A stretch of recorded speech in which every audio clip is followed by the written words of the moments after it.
Hello എല്ലാവർക്കും നല്ല നമസ്കാരം. രാവിലെ നല്ല കിഡിലൻ ക്ലൈമറ്റ്, നല്ല ചൂട് ചായയും ചൂടോടെയുള്ള പത്രമായിട്ട് ഞാൻ വന്നിരിക്കുകയാണ്. അപ്പോൾ മനോരമ പത്രം 25 തീയതിയത്തെ വാർത്തകളുമായിട്ടാണ് ഞാൻ വന്നിരിക്കുന്നത്. മായില്ല ധർമ്മേന്ദ്രജാലം എന്ന വലിയ കോളത്തിൽ ഒരു വാർത്ത കൊടുത്തിട്ടുണ്ട്. 90-ാമത്തെ വയസ്സിൽ ധർമ്മേന്ദ്ര, നമ്മുടെ വളരെ പ്രശസ്തനായ ബോളിവുഡ് ഇന്ത്യൻ നടൻ, മരണപ്പെട്ട വാർത്തയുണ്ട്. അതിനോടൊപ്പം തന്നെ ഒരു ഷോക്കിംഗ് വാർത്ത കൂടെ ഉണ്ട്. നമ്മൾ കറണ്ട് ബില്ല് മേടിക്കുമ്പോൾ അതിൻ്റെ താഴെ ഫ്യൂവൽ സർചാർജ് എന്ന് കൊടുത്തിരുന്നൊരു സംഭവം ഉണ്ടായിരുന്നു. അപ്പോൾ അത് ഒഴിവാക്കിയിരിക്കുകയാണ്. അത് ഒഴിവാക്കിയത് 10 പൈസ പെർ യൂണിറ്റ് എന്നുള്ള വ്യവസ്ഥ ഒഴിവാക്കിയിരിക്കുകയാണ്. അതായത് ഇനി തോന്നുന്ന തുക സർചാർജായി ഈടാക്കാം എന്നുള്ളതാണ്.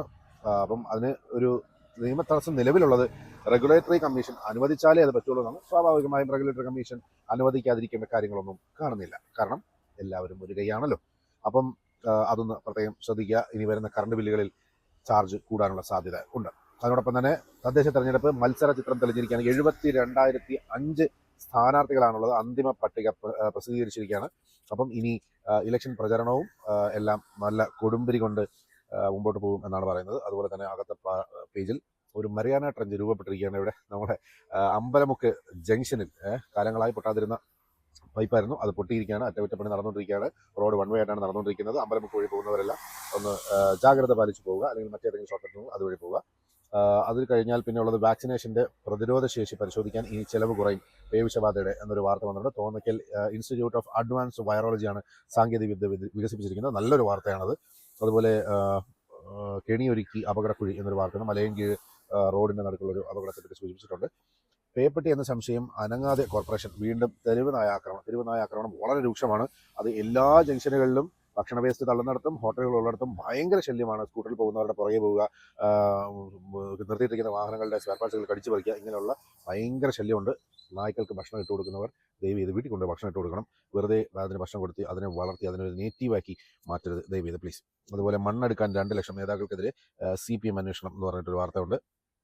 ചികിത്സ ലഭിക്കാതെ മരണം വേണുവിൻ്റെ ഭാര്യയുടെ മൊഴി എടുത്തിട്ടുണ്ട്. അവർക്ക് നീതി ലഭിക്കട്ടെ എന്ന് പ്രാർത്ഥിക്കുന്നു. ഒപ്പം നമ്മുടെ നിയമവ്യവസ്ഥയിൽ ഇതൊരു നാഴികക്കല്ലായി മാറട്ടെ, അതൊരു മാതൃകയായി മാറട്ടെ എന്നുകൂടി ഞാൻ ആശംസിക്കുന്നു. പുതിയ ദേവസ്വം ബോർഡിൻ്റെ ആദ്യ സമ്പൂർണ്ണ യോഗം ഇന്ന്. ശബരിമലയിലെ തിരക്ക് നിയന്ത്രണം പ്രധാന ചർച്ചാ വിഷയം. സ്വർണം കൂടി ചർച്ച ചെയ്യണം. എവിടെ പോയി, എങ്ങനെ പോയി എന്നുള്ള വിഷയം കൂടി, സ്വർണ്ണത്തിൻ്റെ വിഷയം കൂടി ചർച്ച ചെയ്യണം എന്ന് ഞാൻ താഴ്മയായി അപേക്ഷിക്കുന്നു. തെങ്കാശി കടയനല്ലൂരിൽ ബസ്സുകൾ കൂട്ടിയിടിച്ച് 8 മരണം എന്നൊരു വാർത്തയുണ്ട്. LPG സിലിണ്ടർ കൊണ്ട് ഭാര്യയെ തലക്കടിച്ചു കൊന്നു ഭർത്താവ്. അയ്യോ. ശബരിമല സ്വർണ്ണ കവർച്ച പത്മകുമാറിന്റെ കസ്റ്റഡി അപേക്ഷ നാളെ പരിഗണിക്കും. N വാസു, KS ബൈജു എന്നിവരുടെ ജാമ്യാപേക്ഷ ഇന്നും പരിഗണിക്കുന്നൊരു വാർത്ത വന്നിട്ടുണ്ട്. എന്തായാലും ഒരു സസ്പെൻസ് ത്രില്ലറായിട്ട് എന്താണ് ശബരിമല സ്വർണ്ണ കവർച്ച കേസ് ഇങ്ങനെ പോയിക്കൊണ്ടിരിക്കുകയാണ്. പക്ഷേ ഈച്ചയ്ക്ക് എന്താ കുഴപ്പം? അനിതാവധ കേസ് പ്രതിക്ക് വധശിക്ഷ വിധിച്ചിരിക്കുകയാണ്. അടുപ്പമുണ്ടായിരുന്ന സ്ത്രീ ഗർഭിണിയായപ്പോൾ ഒഴിവാക്കാൻ കൊലപ്പെടുത്തിയെന്ന കേസിൽ കൊലക്കേസ് പ്രതിക്ക് വധശിക്ഷ തന്നെ വിധിച്ചിരിക്കുകയാണ്. അതുപോലെ പത്രിക പിൻവലിക്കൽ സമയപരിധി അവസാനിച്ചു. വിമതർ റെഡി. മുന്നണി സ്ഥാനാർത്ഥികൾക്ക് വിമതർ ഭീഷണി. പഞ്ചായത്തുകളിൽ ഒരുപാട് റിബലുകളുണ്ട് കേട്ടോ. രസമുള്ളൊരു സംഭവം കൂടിയാണ്. 50 ഇടങ്ങളിൽ വോട്ട് തേടാതെ BJP, അങ്ങനെ വാർത്തയുണ്ട്. അത് എന്തുകൊണ്ടാണ്? മത്സരിക്കാൻ ആളില്ലാഞ്ഞിട്ടായിരിക്കില്ല അല്ലേ? മത്സരിക്കാൻ 4766 പേര്. തദ്ദേശ തിരഞ്ഞെടുപ്പിൽ ജില്ലയിൽ മത്സരിക്കാൻ 4766 പേരുണ്ട് എന്നൊരു വാർത്തയുണ്ട്. ഉടമസ്ഥൻ്റെ അനുവാദമില്ലാതെ കൊടിതോരണങ്ങൾ പാടില്ല. അതൊന്നും ഇവിടെ നടക്കുമെന്ന് തോന്നുന്നില്ല. അതായത് ഇതൊക്കെ വെച്ചതിന് ശേഷമായിരിക്കും ഉടമസ്ഥൻ അറിയാം. ഉടമസ്ഥന് അനുവാദം ചോദിച്ചിട്ട് ആരും കൊടിതോരണങ്ങൾ കൊണ്ട് കെട്ടാറില്ല. പിന്നെ അത് ഉടമസ്ഥൻ വേണമെങ്കിൽ ഇലക്ഷൻ കഴിഞ്ഞ് മാറ്റിക്കണം. അത് കഴിഞ്ഞ് അടുത്ത വാർത്ത, ലഹരി വിൽപ്പനയെ ചൊല്ലി സാമ്പത്തിക തർക്കം. യുവാവ് കുത്തേറ്റ് മരിച്ചു. ലഹരി കേസ് പ്രതി പിടിയിൽ. അതങ്ങനെ തന്നെ തീരണം. അതായത് ഇവർ തങ്ങളിൽ തന്നെ വെട്ടിക്കുത്തി തീർന്നാലേ കുറേ പേരെങ്കിലും രക്ഷപ്പെടുള്ളൂ. ഡൽഹി വായു മലിനീകരണത്തിൽ പ്രതിഷേധം. 3 മലയാളികളടക്കം 22 വിദ്യാർത്ഥികൾ അറസ്റ്റിൽ. അത് ആ പ്രതിഷേധം ന്യായമാണ്. സർക്കാർ ചെയ്യുന്നത് വെറും, അതായത് ഈ വായു മലിനീകരണത്തിൻ്റെ തോതളക്കുന്ന മെഷീൻ്റെ മുമ്പിൽ മാത്രമാണ് ഈ പ്യൂരിഫിക്കേഷൻ പരിപാടി നടക്കുന്നത്. അത് എല്ലാവരും വീഡിയോയിലൊക്കെ കണ്ടു കാണും എന്ന് വിശ്വസിക്കുന്നു. എത്യോപ്യയിലെ അഗ്നിപർവ്വത സ്ഫോടനം. ചാരമേഘങ്ങൾ ഇന്ത്യയിലേക്ക്. വ്യോമഗതാഗതം ആശങ്കയിൽ എന്നൊരു വാർത്തയുണ്ട്. അതായത് അഗ്നിപർവ്വത സ്ഫോടനത്തിൻ്റെ ഭാഗമായി ഉയർന്ന പുക കാരണം നമ്മുടെ വ്യോമഗതാഗതം ചെറുതായിട്ടൊന്ന് തടസ്സപ്പെട്ടിട്ടുണ്ട്. രാഹുലിനെതിരെ ചാറ്റും ശബ്ദരേഖയും വീണ്ടും എന്നൊരു വാർത്ത വന്നിട്ടുണ്ട്. അന്വേഷണം മുന്നോട്ട് പോകട്ടെ എന്ന് രാഹുൽ മാങ്കൂട്ടത്തിലെ MLA. അപ്പം ഇത്രയും സീരിയസ് ആയിട്ടുള്ളൊരു വിഷയം നടക്കുമ്പോൾ രാഹുൽ ഇന്നലെ വന്ന് വൈകിട്ട് ഒരു പത്രസമ്മേളനം നടത്തിയിരുന്നു.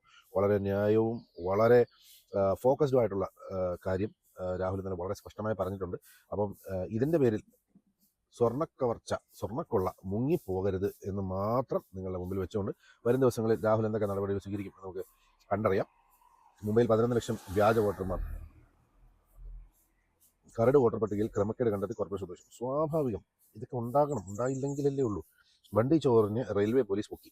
പാവപ്പെട്ടൊരു മനുഷ്യൻ ഇവിടെ പണ്ടങ്ങാണ്ടൊരു മോഷണം നടത്തി എന്ന് പറഞ്ഞ് ഉദ്ദേശം മോഷണമല്ലെന്ന് അറിഞ്ഞോട് വിട്ടയച്ചു. പാവ മനുഷ്യൻ, എന്താണിത്?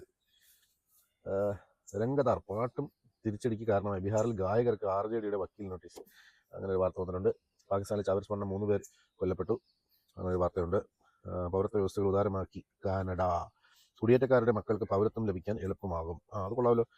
കാർണി വരുന്നു ഇന്ത്യ സന്ദർശനം അടുത്ത വർഷം. അപ്പോൾ കാനഡയിലേക്കുള്ള യാത്ര കുറച്ചുകൂടി എളുപ്പമാകും എന്നാണ് തോന്നുന്നത്. അവിടെ PR കിട്ടിയവർക്ക് മറ്റുള്ളവരെ കൊണ്ടുപോകാൻ കുറച്ചും കൂടി ലിബറൽ ആയിട്ടുള്ള വ്യവസ്ഥകൾ ഉണ്ടായിട്ടുണ്ട് എന്നാണ് ഞാൻ വിശ്വസിക്കുന്നത്. ഗുണനിലവാരമില്ല സർക്കാർ മരുന്നിനും എന്നൊരു വാർത്തയുണ്ട്. ഇതൊക്കെ ആര് നോക്കുന്നു? ഇതിൻ്റെ പാരാമീറ്റേഴ്സ് ആര് പരിശോധിക്കുന്നു? അറിയില്ല. ഇന്ന് സ്പോട്ട് ബുക്കിംഗ് 5000 മാത്രം. 5000 പേർക്ക് മാത്രമാണ് സ്പോട്ട് ബുക്കിംഗ് കൊടുത്തിട്ടുള്ളത് എന്നൊരു വാർത്തയുണ്ട്. എഡിറ്റേഴ്സ് ഗിൽഡ് സഞ്ജയ് കപൂർ പ്രസിഡൻ്റായിട്ട് എഡിറ്റേഴ്സ് ഗിൽഡിൻ്റെ പ്രസിഡൻ്റായിട്ട് പ്രഖ്യാപിച്ചിട്ടുണ്ട്. ഭക്ഷണം തയ്യാറാക്കുന്നതിലും വിതരണത്തിലും വീഴ്ച സ്ഥാപനം പൂട്ടിക്കണമെന്ന് ആരോഗ്യ ഡയറക്ടർ. പിടിച്ചെടുക്കുന്ന ഭക്ഷണം പ്രദർശിപ്പിക്കരുത്. അത് വളരെ നല്ലൊരു കാര്യം. അതായത് ഈ പിടിച്ചെടുത്ത ഭക്ഷണം എല്ലാം കൂടെ പല പാത്രത്തിലാക്കിയിട്ട് പിന്നെ ഈ ഫുഡ് ഇൻസ്പെക്ടറുടെ ഒരു ഷോ ഉണ്ട്. അതിൻ്റെ ആവശ്യമില്ല. പിന്നെ താഴത്തെ എഡിറ്റോറിയലിൽ നമ്മുടെ ധർമ്മേന്ദ്രയുടെ സ്റ്റോറിയെല്ലാം നമ്മൾ പറഞ്ഞിട്ടുണ്ട്. ധരംജി ബോബിൻ്റെ വിട എന്ന് പറഞ്ഞിട്ടൊരു ഗംഭീര ഒരു എഡിറ്റോറിയൽ കൊടുത്തിട്ടുണ്ട്. വായിക്കാൻ താല്പര്യമുള്ളവർക്ക് വായിക്കാൻ പറ്റുന്നൊരു സാധനമാണത്. അതുപോലെ UDF പ്രകടന പത്രിക മാലിന്യ സംസ്കരണത്തിന് നൂതന സാങ്കേതികവിദ്യ പോയിന്റ് ആയിരിക്കണം കേട്ടോ. ഇതൊക്കെയാണ് ഒരു പ്രധാന അജണ്ടയായി വരേണ്ടത്. ഈ മാലിന്യ സംസ്കരണവുമായി ബന്ധപ്പെട്ട് നമുക്ക് കുറേ പ്രശ്നങ്ങൾ നമുക്ക് മാറിക്കിട്ടും. ഒന്ന്, നമ്മുടെ റോഡ് വൃത്തിയാക്കി കിട്ടും. അതുപോലെ ഈ തെരുവുനായ ശല്യം കുറയും. അതുമായി ബന്ധപ്പെട്ടുണ്ടാകുന്ന മറ്റ് റോഡിലെ തടസ്സങ്ങൾ മാറും. അപ്പോൾ മാലിന്യ സംസ്കരണത്തിന് ഇമ്പോർട്ടൻസ് കൊടുക്കുന്നവർക്ക് നിങ്ങൾ വോട്ട് കൊടുക്കുക.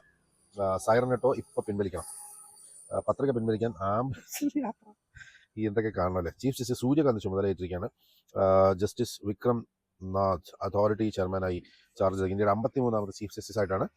ചീഫ് ജസ്റ്റിസ് സൂര്യകാന്താണ് നമ്മുടെ പുതിയ ചീഫ് ജസ്റ്റിസ്. ആരും മറന്നു പോകരുത്. നാവികപ്പടയിലേക്ക് INS മാഹി. നാവികസേനയ്ക്കായി കൊച്ചി കപ്പൽശാലയിൽ നിർമ്മിച്ച അന്തർവാഹിനി പ്രതിരോധ കപ്പൽ INS മാഹി കമ്മീഷൻ ചെയ്തു എന്നൊരു വാർത്തയുണ്ട്. സ്പാം കോളുകളും മെസ്സേജുകളും ബ്ലോക്ക് ചെയ്താൽ മാത്രം പോലെ റിപ്പോർട്ട് ചെയ്യണം എന്ന ട്രായുടെ ഒരു ഇമ്പോർട്ടൻ്റ് ആയിട്ടുള്ള ഒരു കോളമാണ് ഇത്. നിങ്ങൾ കാണുവാണെങ്കിൽ നിങ്ങൾ കൃത്യമായി വായിക്കണം. അതായത് നമുക്ക് വരുന്ന കോളുകളുണ്ടല്ലോ, ആഡ് കോളുകൾ. ലോൺ വേണോ, ലോൺ നിങ്ങൾ എടുക്കാത്ത ലോണിൻ്റെ പേരിൽ നിങ്ങളെ വിളിക്കുകയും നിങ്ങളെ പിടിപ്പിക്കുകയൊക്കെ ചെയ്യുന്ന കോളുകൾ വന്നു കഴിഞ്ഞാൽ അത് ബ്ലോക്ക് ചെയ്താൽ മാത്രം പോലെ അത് റിപ്പോർട്ടും കൂടി ചെയ്യണം എന്ന് ട്രൈ പറയുന്നുണ്ട്. അതായത് ചില നെറ്റ്വർക്കിലെ കോളുകൾ വരുമ്പോൾ സ്പാം കോളാണ് എന്ന് ഓൾറെഡി കാണിക്കും. അപ്പം അത് പരമാവധി എടുക്കാതിരിക്കുക. അതുപോലെ അത് എടുത്ത് മറ്റു പ്രശ്നങ്ങളായി കഴിഞ്ഞാൽ അത് ബ്ലോക്ക് ചെയ്യുന്നതിൻ്റെ കൂട്ടത്തിൽ അത് റിപ്പോർട്ടും കൂടി ചെയ്യുക എന്ന് ട്രൈ പറഞ്ഞിട്ടുണ്ട്. പല തരത്തിൽ എനിക്കും കഴിഞ്ഞ ദിവസം ഒരു കോൾ വന്നിരുന്നു. നിങ്ങൾ എടുത്ത ലോൺ അടച്ചില്ലാന്ന് പറഞ്ഞാൽ അങ്ങനെ ലോൺ എടുത്തിട്ടില്ല. എടുക്കാത്ത ലോണിൻ്റെ പേരിൽ നമ്മൾ മാനസികമായ സമ്മർദ്ദം അനുഭവിക്കും. ഞാൻ അപ്പോൾ ബ്ലോക്ക് ചെയ്തതുപോലെ റിപ്പോർട്ട് ചെയ്തത്. പക്ഷേ ഇപ്പം അങ്ങനെ നോട്ടിഫിക്കേഷൻ വന്നിട്ടുണ്ട്. രൂപയെ പിടിച്ചു നിർത്താൻ RBI ചെലവിട്ടത് $791 കോടി. $791 കോടി ചിലവാക്കിയപ്പോൾ നമ്മൾ എത്ര രൂപ കുറഞ്ഞു? 50 പൈസ കുറഞ്ഞു. അതൊരു കുറവാണോ? സ്റ്റെർലിംഗ് ബയോടെക് ഉടമകൾക്കെതിരായ കേസ് കുടിശ്ശികയുടെ 3-1 തിരിച്ചടിച്ചാൽ കേസ് അവസാനിപ്പിക്കാമെന്ന് സുപ്രീം കോടതി. എന്താ സംഭവം? വായ്പാ തട്ടിപ്പ് കേസാണ് കേട്ടോ. ഇറിഡിയം തട്ടിപ്പ്. പണം നൽകിയയാളെ ചെക്ക് കേസിൽപ്പെടുത്താനും ശ്രമം. എന്താണോ വാര്യരെ നന്നാവാത്തത്? സ്വർണ്ണത്തിൻ്റെ വില വീണ്ടും താഴേക്ക് പോയിരിക്കുകയാണ്. 91,760 രൂപയായി അത് കുറഞ്ഞിരിക്കുന്നു. അതുപോലെ P. മോഹനൻ കേരള ബാങ്ക് പ്രസിഡൻ്റായിട്ട് ചാർജ് എടുത്തത്. TV രാജേഷ് വൈസ് പ്രസിഡൻ്റാണ്. ആ ബാങ്ക് നന്നായി മുന്നോട്ട് പോട്ടെ എന്ന് പ്രാർത്ഥിക്കുന്നു. പണത്തിനായി മാതാപിതാക്കളെ ആക്രമിച്ചു. പിതാവിൻ്റെ അടിയേറ്റ് മകൻ മരിച്ചു. അതിന് 50 ലക്ഷം രൂപയുടെ ബൈക്ക് വേണം എന്ന് പറഞ്ഞിട്ടാണ് മകൻ പ്രശ്നം ഉണ്ടാക്കിയത്. ആ അടിയിൽ മകൻ മരിച്ചിരിക്കുകയാണ്. അപ്പം മാതാപിതാക്കളെ ഉപദ്രവിച്ചതിൻ്റെ പേരിലാണ് വായ്പാ തിരിച്ചടവ് നോട്ടീസ് നിർമ്മാണ തൊഴിലാളി ജീവനൊടുക്കിയ നിലയിൽ കണ്ണമ്മൂല വിഷ്ണുവധം വിചാരണയ്ക്കിടെ സാക്ഷി കൂറുമാറി എന്നൊരു വാർത്തയുണ്ട്. വ്യാജ റേഷൻ കാർഡ് നിർമ്മാണം മുഖ്യപ്രതി കാണാമറയത്ത് തന്നെ. അവിടെ നമ്മൾ നമ്മുടെ അവസാനത്തെ ഫേവറേറ്റ് സ്പോട്ടിലേക്ക് പോവുകയാണ്. സ്പോർട്സ് വാർത്തയാണ്. ദയനീയം 2ാം ടെസ്റ്റിൻ്റെ 1ാം ഇന്നിങ്സിൽ ഇന്ത്യ 201 പുറത്ത്. Marco ജാൻസന് 6 wicket. 2 ഇന്നിങ്സിൽ ദക്ഷിണാഫ്രിക്ക നഷ്ടമില്ലാതെ 26 റൺസ്. ആകെ ലീഡ് 314 എന്നൊരു വാർത്തയുണ്ട്. അതുപോലെ മെസ്സിക്ക് റെക്കോർഡ്. മിയാമി ഫൈനലിൽ സൂപ്പർ താരം ലയണൽ മെസ്സി ഗോളും അസിസ്റ്റുമായി മുന്നിൽ നിന്ന് നയിച്ചതോടെ Major League Soccer Cup Eastern Conference ഫൈനലിലേക്ക് എന്ന് പറയുന്നൊരു വാർത്തയുണ്ട്. അപ്പോൾ അത് കണ്ടിൽ തിരാക്കാം.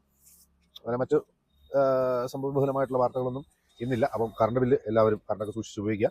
അതുപോലെ അമ്പലമുക്ക് വഴി പോകുന്നവർ സൂക്ഷിച്ച് പോവുക. മറ്റു വഴികളുണ്ടെങ്കിൽ അതുവഴി പോവുക. അപ്പം എല്ലാവർക്കും നല്ലൊരു ശുഭദിനം നേരുന്നു.